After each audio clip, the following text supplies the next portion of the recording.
Hello everybody, we're going to take a look at the Thursday night football game. This is a big game. You got the Indianapolis Colts, who have been red hot. Andrew Luck, of course, is one of the premier quarterbacks in the business. This team so far this year is 4-1 against the spread, 2-0 against the spread on the road. They're 4-1 over and under total games, all 5 games, and 2-0 over on the road. Putting up about 118 yards rushing to 322 yards passing. That's number 1 in football. Their defense, 102 against the rush, 240 against the pass. Turnovers, +1. When you look at the Houston side, far less productive on offense, 24th in the league at 21 points a game. A little better on defense, 17 points a game, 4th in the league defensively. They're also 4-1 against the spread, 2-0 against the spread at home. The over and under situation is a little different. They're 0-2 at home. That's no overs, 2 unders, which is the opposite of the Colts. Average running game is a little bit better, 127. That's 11th in the league, averaging 4.0 per rush. The passing game's 24th in the league, 210, versus number 1 passing team, which is, like I said, the Colts at 322. Rushing, they actually give up more yards rushing than the Colts do. Of course, with the Colts being burying teams, that might have something to do with it. People aren't running the ball as much. But they give up 132 yards rushing. That's 25th in the league. And they're a little better on takeaways. They're +4, which is better than the Colts.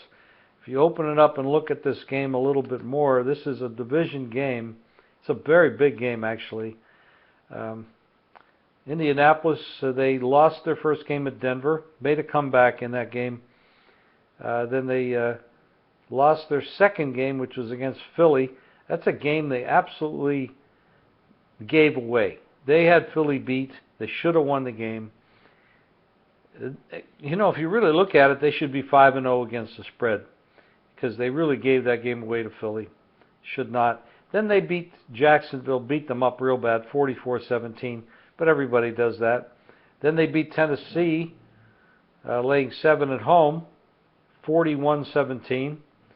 Another good game. Tennessee is not proven to be that good.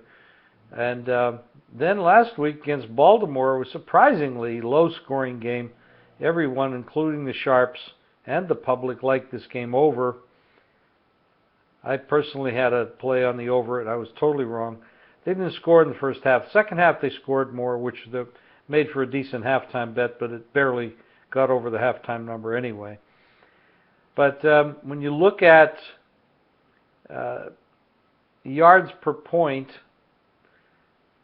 they're not that strong. 14 yards to get a point and 16 yards to give up a point. Barely above water. Yards per play, they're actually a little underwater, 5.9 to 6.1. And on rushing, they gain 3.9, give up 4.6. So there's a lot of negativity in the numbers for the Colts. I like the Colts to win this division. I have from the beginning, and I bet them over the win total.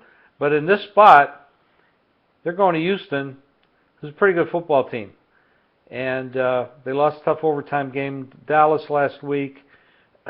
They're also 4-1 against spread, as I said before. They're a little better on the yards per point situation. 16 yards to get a point and give defensively 22, which is pretty good. When you look at the history, they have a lot of history between these teams. Well, that really helped.